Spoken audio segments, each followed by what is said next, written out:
بەڕێوەبەرایەتی گشتی کاروباری من یاخود دەستگای من کارەکار لەسەر 5 کۆڵەکە. یەکەم پاکسازی مینەوەتە کار و چالاکی پاکسازی من چییە؟ کارەکەن ئەو کێڵگانە پاکەنەوە کە پیس بووە بە پێی ڕێگەی تایبەتی خۆیان. هەروەها بەشی هۆشیارکردنەوە کار و چالاکیەکانمان زیاتر هۆشیارکردنەوەی چین و توێژەکانی مناڵان، پیاوان، گەنجان، شوانەکان لە گوندەکانە. هەروەها پاڵپشتیکردنی قوربانیانی من ئەو کەسانی کە بەهۆی مین و تەقەمەنیەوە ئەندامێکی جەستیان لەدەزێن پاڵپشتی ئەو کەسانە ئەکرێ بە تایبەتی لە خستخانە مێرجنسیەکە کە پەل و قاچیان بۆ دروست ئەکرێتەوە بە پێی پێویست و بە پێی ڕێژەی کە مەندامەکەی. هەروەها پاڵپشتیکردنی ئەو پەیماننامە نێودەوڵەتیانی کە بەهۆی کارەکەن بۆ نەهێشتنی مینی دژە مرۆڤ بۆ نمونە پەیماننامەی ئۆتاوا کە یەکێکە لەو پەیماننامەی کاری کردووە بۆ نەهێشتن و ئەمبارکردن و بازرگانیکردن و مینی دژە مرۆڤە. خۆشبەختانە عێراقیش لە پاڵ ئەو پەیماننامەیە لە ساڵی 1990 چۆتە پاڵ ئەو پەیماننامەیە. ئەمە بەگشتی ئەتوانین بڵێم بەڕێوەبەرایەتی گشتی کاروبار من کارەکە لەسەر ئەم 5 کۆڵەکەیە. بەڕێوەبەرایەتی گشتی کاروباری من کەم تەرخەم نەبووە لە پاکسازیکردنی یاخود پاکردنەوەی ئەو زەوێ. ئێمە ئەزانین عێراق، کوردستان بە تایبەتی ناو جەرگەی کوردستان هەتا ئێستاش کوردستانەکەمان پیس دەکرێت بە مین و تەقەمەنی. هەر لە سەرەتای شۆڕشی ئەیلوولۆ لە ساڵی 1961ەوە هەتا هەفتاکان بە پێی بیانووی جاجیا کوردستانەکەمان پیسکراوە بە ڕێژەی مین. لە دوای شۆڕشی ئەیلوولەوە لە جەنگی عێران و عێراق ڕێژەیەکی زۆر لە سنوورەکانمان پیسکرا. بێگومان ڕێژەیەکی زۆر لە کوردستان پیسکراوە بە مین و تەقەمەنی. بەڵام بە حکمی ئەوەی لەم ساڵانەی کۆتاییە ئێمە ئەزانین کە کۆرۆنا هۆکاری سەرەکی بوو لە وەستانی کارەکانمان. بەڵام لەگەڵ ئەوەشە بە پێی توانە کار کراوە بۆ پاکسازی مین. کوردستان ناوچەیەکی شاخاوی سەختە کارکردن تایە ئەستەمە. بەڵام لەگەڵ ئەوەشە هەر کاری پاکسازی کراوە بە پێی توانە. ناوچە سنووریەکان ئێمە ئەزانین کە بەهۆی ئەو جەنگە و ململانە یەک لە دوایەکی کە لە کوردستان ڕوویاوە زیاتر ناوچە سنووریەکانمان پیسکراوە بە مین و تەقەمەنی. بە بەردەوامی سەردانی ئەو ناوچانەمان کردووە وشیاری مینمان بە هەموو ئەو چین و توێژانەوە کە بە تایبەتی ئەو شوێنانەی کە نزیکن لە کێڵگەمینەکان و یاخود پیس بوون بە کێڵگەمینەکان. ئێمە بە بەردەوامی بە کاری وشاریمان ناوە بە شوانەکان، بە مناڵەکان، بە گەنجەکان.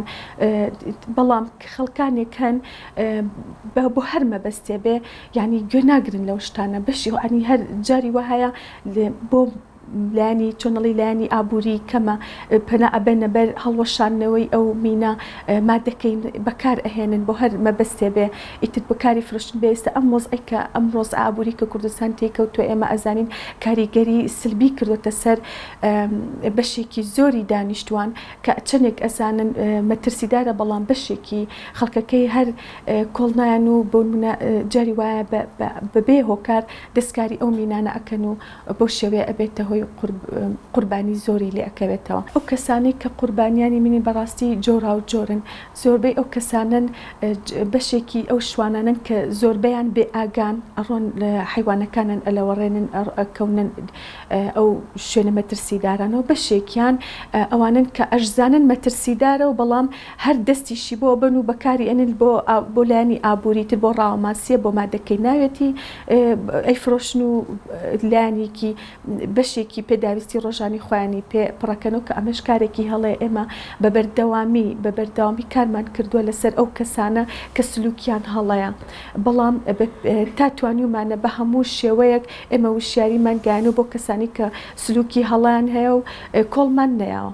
لەبەر ئەوەی کوردستان هەتا ئێستش هەتا ئەم دقەی کە من قسە بۆ بەڕێزت ئەەکەم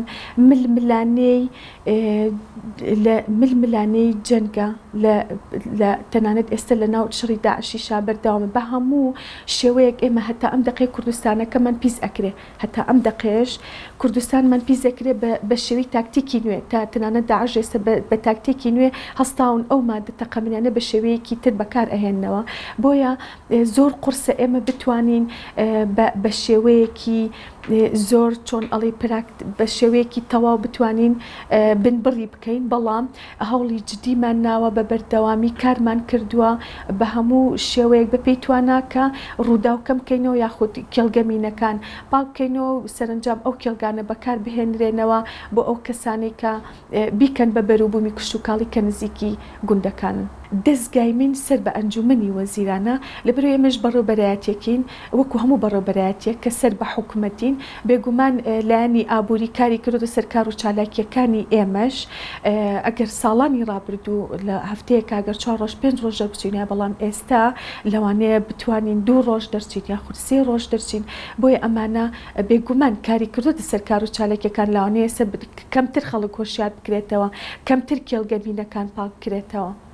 کار و چالاکیەکانی بەشی وشیاری ئێمە کە خۆمان دەرەچین بە چەند شێوازێک ئەتوانین پەیامەکانمان بگەێنینە هاوڵاتیان. زۆر جار لە کاتی پشوەکانە لە هاوینانە ئێمە خولی هاوینەمان هەیە بۆ خوێندکاران ئەیکەینەوە، ئیتر خولی هاوینەکە پێک هاتووە لە کۆمەڵێک چالاکی وێنەیە، مۆسیقایە، شانۆیە، جگەلەوەی ئێمە خۆمان بۆ خوێندکارانی پۆلی 1 و 2 3کان یاخود مناڵانی باخچە بە شێوەیەکی شانۆ ئێمە ئەتوانین پەیامەکانی مەترسی مین بگەێنین بە بۆ چین و توێژانە. هەروەها جگەلەوە ئێمە لە ڕێگەی نامیلکە و پۆستەر و هەروەها بەرنامەی بەهارەوە توانیمانە پەیامەکانمان بگەێنین.